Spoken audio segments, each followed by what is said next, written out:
Oke, di video kali ini kita akan membahas tabular analysis.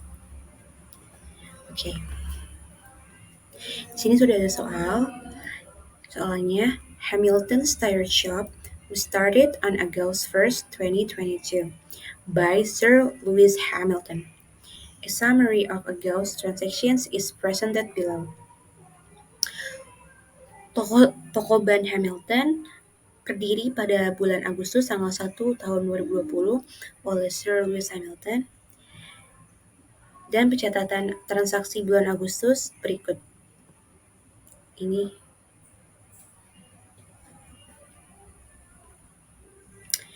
Oke, di sini pencatatan yang pertama. Sebelumnya di sini sudah saya buatkan tabular analisisnya. Oke, di bagian yang pink ini ada aset. Aset ini terdiri dari cash, account receivable, inventory, supplies, dan equipment. Di kelompok liabilities ada account payable, salaries payable, dan di kelompok shareholder equities ada shareholder capital, drawing, revenues, expenses, dan dividends. Oke, kita mulai memasuki pencatatan transaksi pada bulan Agustus. Oke, yang pertama di sini invested 20.000 cash to start the tire shop. Di sini Hamilton berinvestasi 20.000 secara cash untuk memulai toko bannya. Oke, di sini kita masukkan pada tanggal 1, tulis di sini tanggal 1 Agustus 2020. Kita masukkan ke kelompok aset di cash 20.000.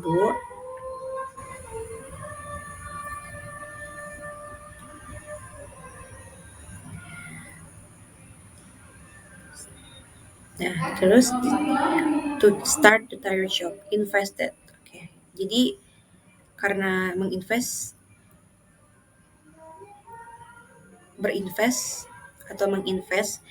menjadi modal di share, kita masukkan di kelompok shareholder equities di bagian shareholder capital. Secara kapital adalah modal. Oke, sudah. Lalu yang kedua, purchase equipment for 5.000 cash.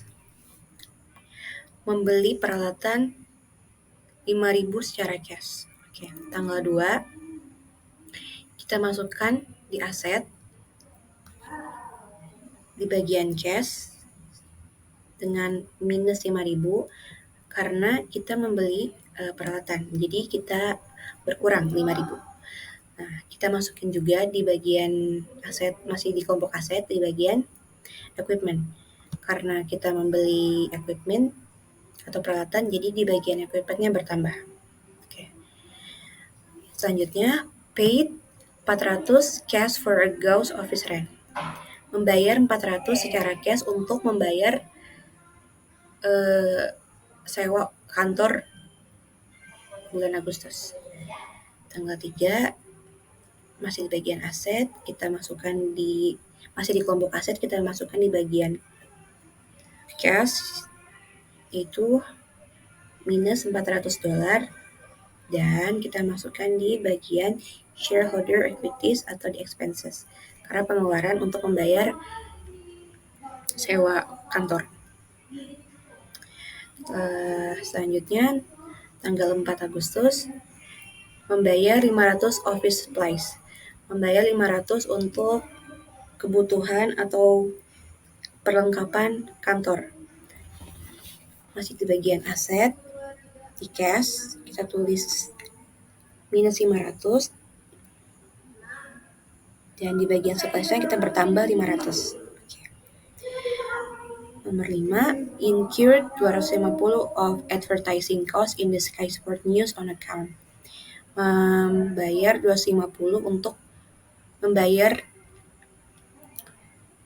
periklanan di Sky Sport News sebesar 250 on account. Oke, tanggal 5. Karena ini on account, jadi kita berhutang di sini. Jadi bertambah di account payable dan kita tulis di shareholder equities pengeluaran untuk berhutang untuk tadi berhutang periklanan. Jadi kita mengeluarkan 250 ya. Selanjutnya menerima 3.100 secara cash dari customer services. Oke, di cash masih di aset kita masukkan 3.100, lalu kita masukkan di shareholder equities di bagian revenues karena kita mendapatkan keuntungan sebesar 3.100. Oke, selanjutnya withdraw 1.000 cash for personal use. Tanggal 7 kita mengambil cash sebesar 1.000 untuk kebutuhan pribadi. Di cash otomatis di cash berkurang 1.000 jadi minus 1.000, dan di bagian shareholder equities di drawingnya juga berkurang jadi minus 1.000.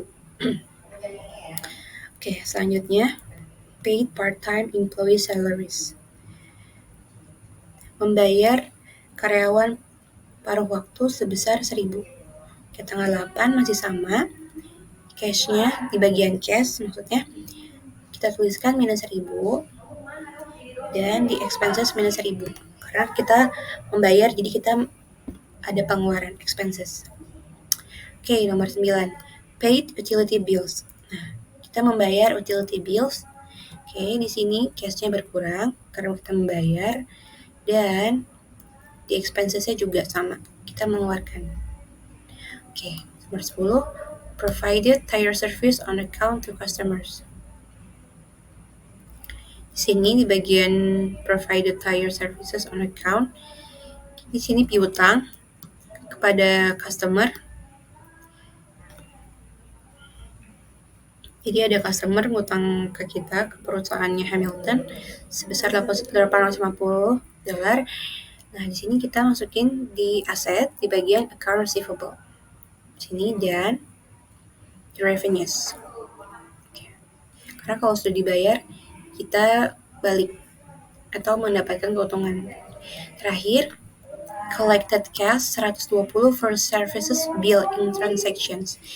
Mendapatkan cash 120 karena service jasa. Oke. Masih sama dengan sebelumnya. Kita taruh di piutang di bagian aset piutang atau di account receivable, dan di bagian shareholder equities-nya di revenues karena kita mendapatkan keuntungan.